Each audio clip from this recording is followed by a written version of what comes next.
BC ఫెడరేషన్కు సంబంధించిన నూతన committee ప్రమాణ స్వీకారానికి వచ్చి వీళ్ళందరినీ అభినందించే అవకాశం నాకు కల్పించినందుకు మీ అందరికీ పేరు పేరున నా ధన్యవాదాలు తెలుపుతా ఉన్నా.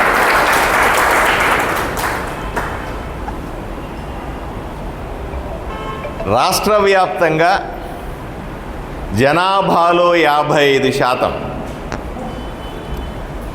సంఖ్యలో 2,15,00,000 మంది, 142 జాతులు, అన్నీ కలిపితే బీసీలు.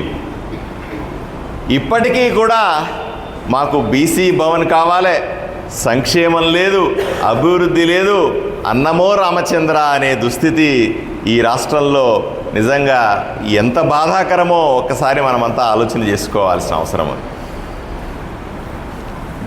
ప్రభుత్వాలు వస్తూ ఉన్నాయి, పోతూ ఉన్నాయి. ఒకరు వచ్చి బీసీలు మాకు బ్యాక్ బోన్ అంటారు, ఇంకొకరు వచ్చి బీసీలు లేనిదే మేము లేదంటాం, బీసీలని పైకి తెచ్చిందే మేమంటాం.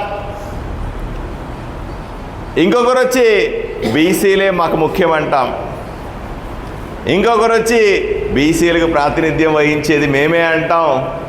కానీ బీసీలకు స్థానం ఎక్కడా అని ప్రశ్నిస్తూ ఉన్నా. నిజంగా బీసీలు ఇప్పటికైనా సరే ఇన్ని ప్రభుత్వాలు వచ్చినా బీసీలు అభివృద్ధి చెందినారా అని ఒక్కసారి ఆలోచన చేసుకోవాలి. అభివృద్ధి అంటే కడుపుకు అన్నం తింటున్నామని కాదు, అభివృద్ధి అంటే బట్టలు వేసుకుంటున్నామని కాదు, అభివృద్ధి అంటే వట్టి ఇల్లుందని కాదు. ఎంతమంది బీసీలు పేదరికంలో నుంచి బయటికి వచ్చారో ఒక్కసారి ఆలోచన చేయాలి. ఇప్పటికీ ప్రభుత్వం ఇచ్చేటువంటి సంక్షేమ పథకాల మీద ఆధారపడి మెజారిటీ బీసీలు జీవిస్తున్నారే తప్ప తమ కాళ్ళ మీద తమ నిలబడుకునే విధంగా, తమ పాటికి తమ వ్యాపారాలు చేసుకునే విధంగా, తమ బిడ్డలని గౌరవంగా చదివించుకునే విధంగా, వాళ్లకు ఒక దారి చూపించే విధంగా ఆ పరిస్థితులు ఉన్నాయా అని ప్రశ్నిస్తూ ఉన్నా. ఇబ్బందే, ఎటువంటి అనుమానం లేదు. ఇప్పటికి కూడా ఇబ్బందే. బీసీలంటే చులకన మాట్లాడతారు, బీసీలకు ఐక్యత లేదు, బీసీలుగా ఒక కులం అంటే ఇంకొకరి కులం పడదు, బీసీలు ఒక దగ్గరికి రారు, బీసీలు ఒక దగ్గర కూర్చోరు, బీసీలు ఒక సభని సక్సెస్ చేయలేరంటారు. సమాధానం చెప్పాల్సిన అవసరం మనకు కూడా ఉంది. ఇలా అనగా అనగా అనగా ఆదోనిలో ఒక బీసీకి సీట్ ఇస్తే పౌరుషం వచ్చి ఈ బీసీలంతా ఒక్క తాటి మీదకి వస్తే ఇంత పెద్ద మెజారిటీతో గెలిపించిన బీసీలు ఈరోజు ఆదర్శం కాదా అని అడుగుతా ఉన్నా.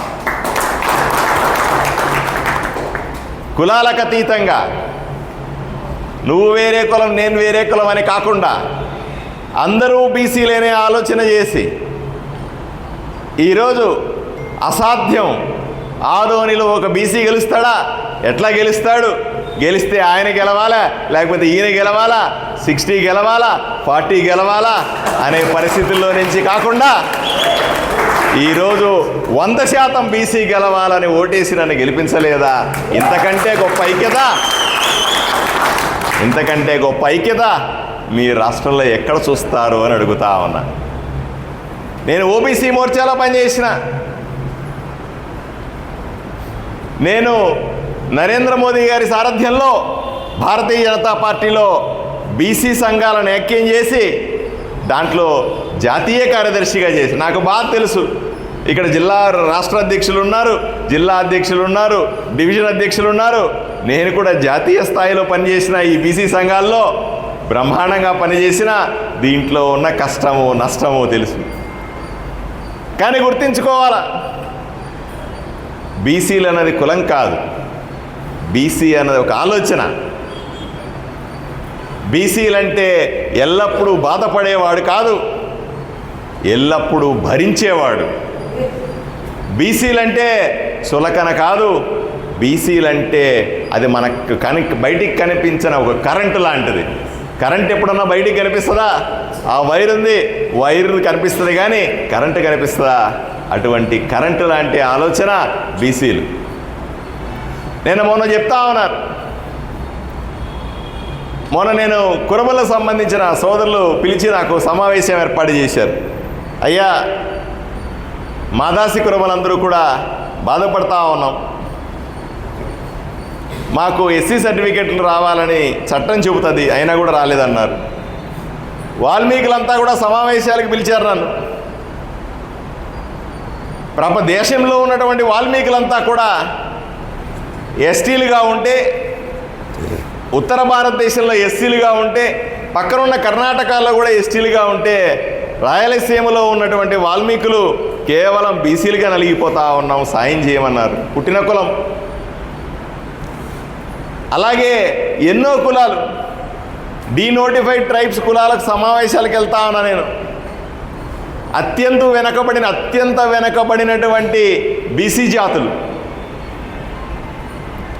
వాళ్ళ కోసం కేంద్ర ప్రభుత్వం ప్రత్యేకంగా నిధులు ఇస్తాం, నరేంద్ర మోదీ గారు ప్రత్యేకంగా పథకాలు ఇస్తాం, కేంద్ర ప్రభుత్వం వీళ్లకు ప్రత్యేకంగా చేయాల్సినటువంటి విషయాలు చెప్తాం, ఎక్కడెక్కడున్నారో ఎంతమంది ఉన్నారో చెప్పమంటే 5 ఏళ్లుగా లెక్కలే చెప్పని పరిస్థితులు. రాష్ట్ర ప్రభుత్వాలు ఇస్తే నరేంద్ర మోదీ గారు వెంటనే నిధులు ఇస్తాడు.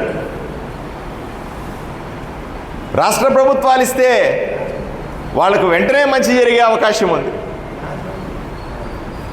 5 ఏళ్లుగా ఇది జరగల. ఈరోజు కుటుంబ ప్రభుత్వం ఏర్పడింది. బీసీ ఫెడరేషన్కి నేను హామీ ఇస్తా ఉన్నా, 100కు 100% కూటమి ప్రభుత్వంలో బీసీ సమస్యల మీద పోట్లాడతా. రాబోయే అసెంబ్లీల్లో తప్పనిసరిగా బీసీ సమస్యల మీద, బీసీలకు రావాల్సిన హక్కుల మీద, రాజ్యాంగపరంగా వీళ్ళకి రావాల్సినటువంటి విషయాల మీద తప్పనిసరిగా ప్రస్తావిస్తా. మా నాయకుడు చంద్రబాబు నాయుడు గారి దగ్గరికి వెళ్ళి తప్పనిసరిగా బీసీలకు జరుగుతున్న అన్యాయాల గురించి, బీసీల మీద జరుగుతున్న అణిచివేతల గురించి తప్పనిసరిగా వివరిస్తా. మా నాయకుడు పవన్ కళ్యాణ్ గారిని కలుస్తా. బీసీలు ఏ విధంగా కూటమి ప్రభుత్వాన్ని గెలిపించడానికి పూర్తి స్థాయి ప్రయత్నం చేశారో, బీసీలు ఏ విధంగా ఆశ పెట్టుకున్నారో, బీసీలు దేనికోసం ఇంత పెద్ద మెజారిటీ ఇచ్చినారో, ఇవన్నీ కూడా నేను పవన్ కళ్యాణ్ గారు కూడా వివరిస్తా. అవకాశం దొరికినప్పుడు ఢిల్లీకి వెళ్ళి కూడా మా ఢిల్లీ పెద్దలతో ఆంధ్రప్రదేశ్లో బీసీలకు చేయాల్సినటువంటి ప్రత్యేక పథకాలని మరింత ఎక్కువ నిధులు ఇమ్మని అడుగుతా. ఇది కొంతమందికి బాధ. నేను చెప్తా ఉన్నాను, మొన్న కుటుంబ సంఘాలకు సంబంధించిన మీటింగ్కి వెళ్ళి, వాల్మీకులకు సంబంధించిన మీటింగ్లకు వెళ్తే